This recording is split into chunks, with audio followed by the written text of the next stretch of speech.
confianza de la democracia. Y por lo tanto, tienen que ser enfrentados con severidad, como ha ocurrido en este y en otros casos, por parte del alto mando. Ahora, eso nos lleva a otro tema de fondo con el cual a veces se hacen consideraciones ligeras y que yo quiero explicar en esta oportunidad en que podemos hacer pedagogía, y es el tema del fuero carcelario.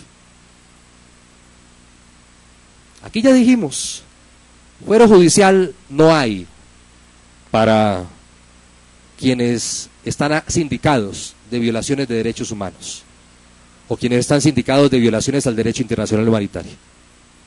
Allí la investigación la adelanta la Fiscalía, allí el juzgamiento lo adelanta la justicia ordinaria, no hay un fuero de investigación, ni hay un fuero de juzgamiento.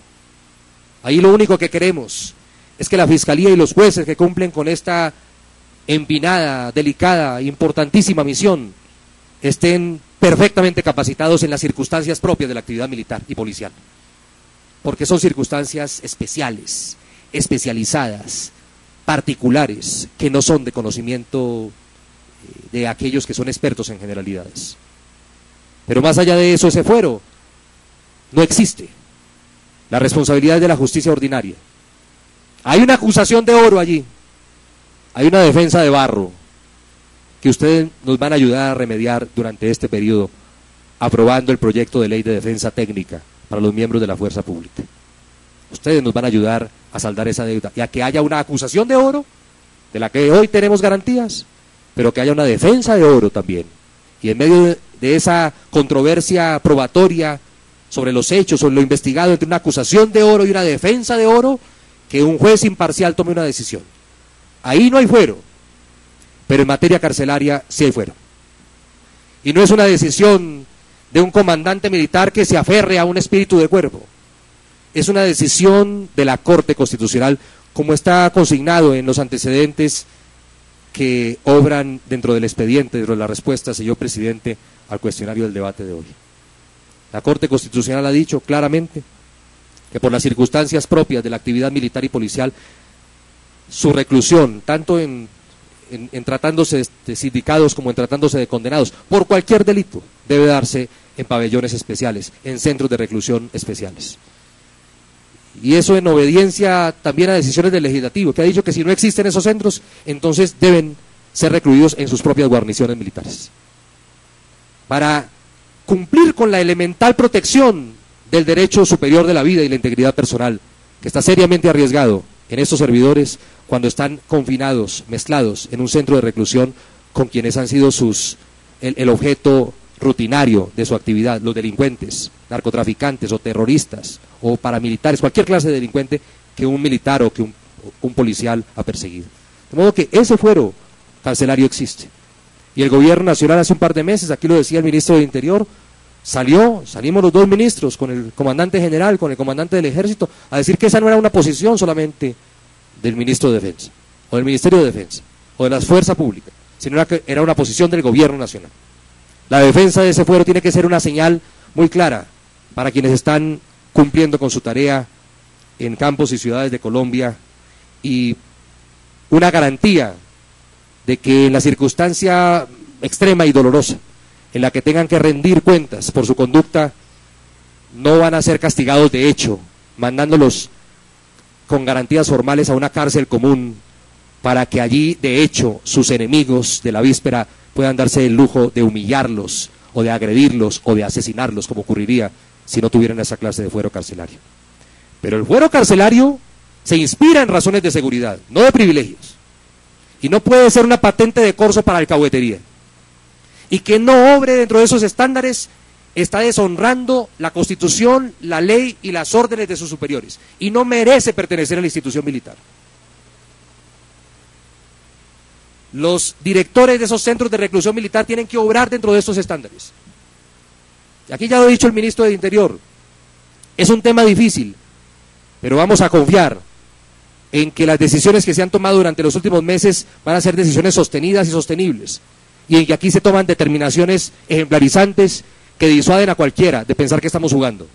Estamos hablando en serio, y por esa razón, frente a este episodio, no solamente se han activado las investigaciones de Procuraduría y de Fiscalía, sino también las investigaciones de inspección del Ejército Nacional, que han dado los resultados que ustedes han conocido en el día de hoy, la investigación de la Inspección General del Comando General de las Fuerzas Militares, y para acompañar todo ese proceso, y para verificar que esas investigaciones estén marchando adecuadamente, y que las decisiones se hayan cumplido, y para formular recomendaciones adicionales, para mejorar el desempeño de la fuerza pública en esta materia, es para lo cual designamos esa comisión de alto nivel de verificación, que en 20 días tendrá que darnos un resultado, integrada por el viceministro de Defensa, el inspector general de las Fuerzas Militares, el inspector del Ejército Nacional, y además de eso, integrada por el director del IMPEC, que aunque no pertenece al Ministerio de Defensa, es un oficial, un general de la Policía Nacional, que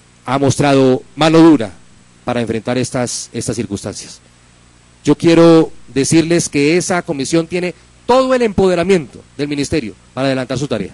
Esta mañana adelantó una inspección sorpresa al Centro de Reclusión Militar de Tolemaida. Hay especulaciones en algunos medios de comunicación sobre esa inspección. El senador Camilo Romero hablaba sobre el tema. Yo le he dicho, esa comisión se va a pronunciar en un informe escrito. No ha dado ninguna declaración. Está adelantando su función no solamente sobre este centro, sino sobre otros centros de reclusión militares. Y yo lo que pido hoy es que esperemos los resultados de estas investigaciones, de esta comisión, para poder, además de lo que hemos contado en el día de hoy, en cabeza del general Navas, con toda transparencia, prendiendo la luz, contarle a la opinión pública todos los alcances de lo que venía sucediendo en estos centros de reclusión y, por supuesto, las decisiones enérgicas, claras, transparentes, que se han tomado y que si es preciso se tomarán para garantizar que en esta materia nadie pueda comprometer la legitimidad de nuestra fuerza pública. Muchas gracias, presidente. Pues terminó el ministro, doctor Benedetti. Enseguida del señor senador citante.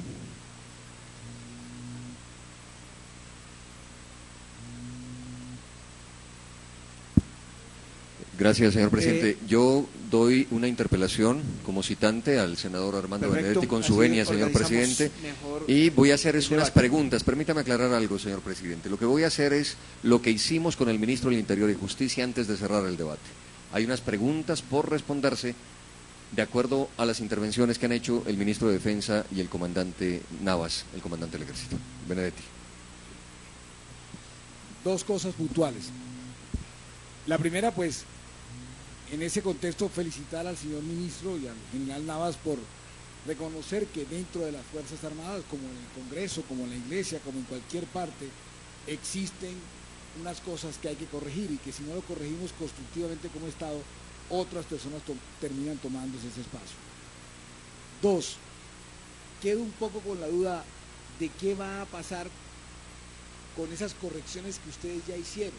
No porque no vayan a servir, sino que si usted tuvo que corregir algo, mi general y señor ministro de Defensa, entonces hubo alguien que hizo algo que estaba mal. ¿Dónde están esas personas o dónde estuvieron esas ligerezas, como usted ha querido llamarlas de alguna forma en el día de hoy? Y número tres, señor ministro, yo no sé si lo que le vaya a pedir incomode o no incomode, usted es un hombre sincero y nos responderá aquí. Es que con base en la comisión que usted está armando, ¿por qué no deja que la acompañe el órgano que tiene el control político de su cartera, que es el Congreso de la República? Ya sea desde la mesa directiva del mismo Congreso de la República, escoger 2 o 4 personas que representen más o menos algunas tendencias para que acompañen esa comisión, y yo creo que sería viable y sería importante de que eso fuera así, señor ministro. Quería dejarle esa duda y por eso la interpelación, señor presidente. Moción de orden, doctor Carlos Ramiro Chavarro. Solamente quisiera preguntar cómo tiene el orden de las intervenciones y cómo va a ser el debate de aquí en adelante, porque hay quienes tan pronto aspiramos a poder intervenir. Termine el senador o los senadores citantes sus observaciones a las intervenciones del señor ministro, del señor comandante, intervienen en su orden de inscripción el senador Carlos Barriga se ha inscrito el doctor Carlos Ramiro Chavarro,